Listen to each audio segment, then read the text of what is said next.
ये जिसे हम सुपर पावर पे कहते हैं ना, ये निजाम उनका है अमेरिका कहाँ के सभी को मुसलमानों को नीचा रखा जाए। ठीक है। मुसलमान अगर भाई चाहे तो ये हमें कोई मज़ाइलों शज़ाइलों से नहीं डरना चाहिए। अच्छा। जिसका जज्बा है ना बुलंद है ना, मुसलमान का जज्बा लड़ता है। अच्छा। ना तलवारें लड़ती हैं ना बंदूकें लड़ती हैं, हमेशा मुसलमान का जज्बा चलता है, आगे बंदूक होती है, पीछे जज्बा होता है, और दोनों का कोऑर्डिनेशन बनके तो फिर रिजल्ट आता है। बदमाश के साथ निपटने के लिए बदमाश के मुकाबले का हथियार हो तो निपटेंगे ना। अच्छा, ठीक है। अगर आपके पास हथियार नहीं है तो किस तरह बदमाश से निपटेंगे?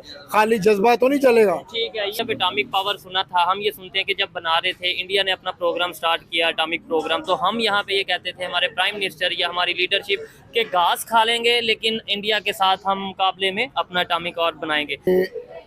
आपने अगर घास खाने के लिए एटम बनाया तो फिर तो एटम का फायदा कोई ना हुआ। अच्छा। क्योंकि एटम बनाने के बावजूद घास तो आप खा रहे हैं। ओहो, ठीक हो गया। एटम बनाने के बावजूद घास तो आप खा रहे हैं। पाकिस्तान में 70% लोग गरीब हैं। अच्छा। पाकिस्तान को एटॉमिक एनर्जी हो या मोटरवे हो या बड़ी बड़ी सड़कें हों, उसका कोई फायदा नहीं है। पाकिस्तान की आवाम को फायदा है आटा महंगा न हो जो उसे सस्ता कर दें, चीनी को सस्ता कर दे, घरेलू सार्फिन के लिए जितनी भी चीजें हैं वो ऊपर से नीचे लेकर मारें, ताकि पता चले कि पाकिस्तान के हुक्मरान गरीबों से प्यार करते हैं। लेकिन मेरा जज्बा जो है ना वो ये है कि हिंदुस्तान हमारा दुश्मन है, उसकी वजह यह है वो कश्मीर पे जुल्म कर रहा है। और कब से कर रहा है?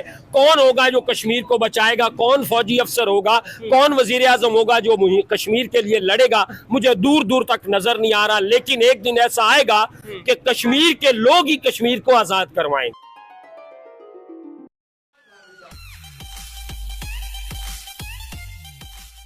कि हिंदुस्तान हमारा दुश्मन है, उसकी वजह यह है वो कश्मीर पे जुल्म कर रहा है। और कब से कर रहा है?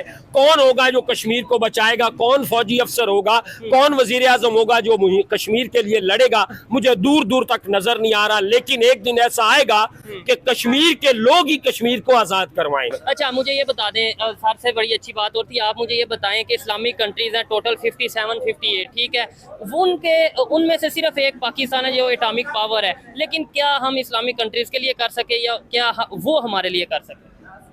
देखें, मैंने पहले एक शेर बोला है, मुसलमान अगर यकजा हो जाएं तो दुनिया के ये काफिर जो नजर नहीं आएंगे। अगर हमारे अंदर इत्फाक नहीं होगा तो गरीब से गरीब भी गैर मुस्लिम जो मुल्क है वो हम पे हावी हो सकता है। पहले मुसलमानों को यकजा होना चाहिए, उसके बाद पूरी दुनिया में एक दिन ऐसा आएगा कि मुसलमानों की हुकूमत हो। जिसे हम सुपर पावर पे कहते हैं ना, ये निजाम उनका है अमेरिका कहाँ के सभी को मुसलमानों को नीचा रखा जाए। ठीक है। मुसलमान अगर भाई चाहे तो ये हमें कोई मज़ाइलों शज़ाइलों से नहीं डरना चाहिए। अच्छा। जिसका जज्बा है ना बुलंद है ना, मुसलमान का जज्बा लड़ता है। अच्छा। ना तलवारें लड़ती हैं ना बंदूकें लड़ती हैं, हमेशा मुसलमान का जज्बा।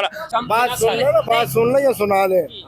और ये सिर्फ यही नहीं था, कुरान खोल के देखें, जब जंगे बदर हुई थी तो कुरान कहता है अल्लाह ने 1000 फरिश्तों से मदद की थी, लेकिन वो साहिब ईमान लोग थे।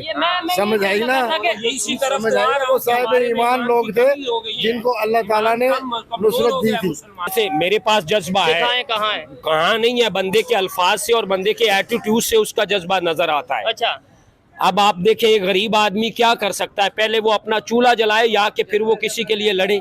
ठीक है। पहले उसने अपने बच्चे की रोटी का बंदोबस्त करना, उसके बाद उसके लिए कोई भी जज्बात आने। ठीक है, जज्बे से कुछ भी हो सकता है।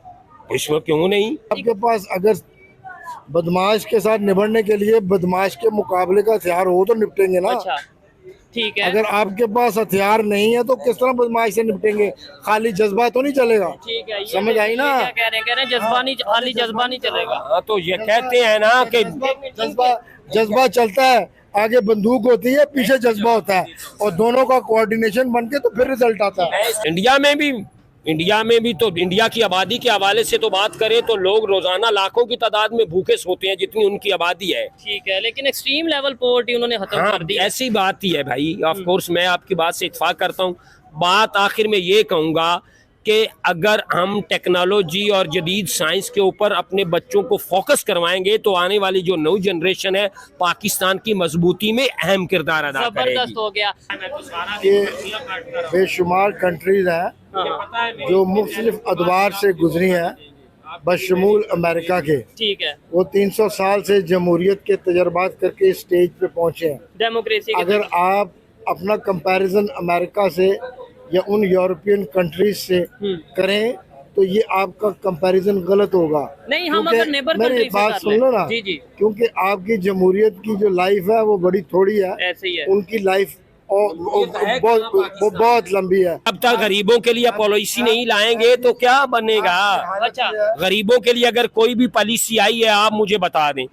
ये अभी वो आटा तो दे रहे हैं, सस्ता आटा। आटा सस्ता तो दे रहे हैं, उन्होंने तो ऐलान कर दिया है। अब जो बड़े बड़े मर्चेंट बैठे हैं, जो बड़ा बड़ा जनरल स्टोर है, वो अपनी मर्जी से आटा ना दे, तो जो 2 किलो आटा लेने के लिए जा रहा है, जिसकी 15 लाख की दुकान है, वो उसका क्या बिगाड़ चलें, सकता मुझे है?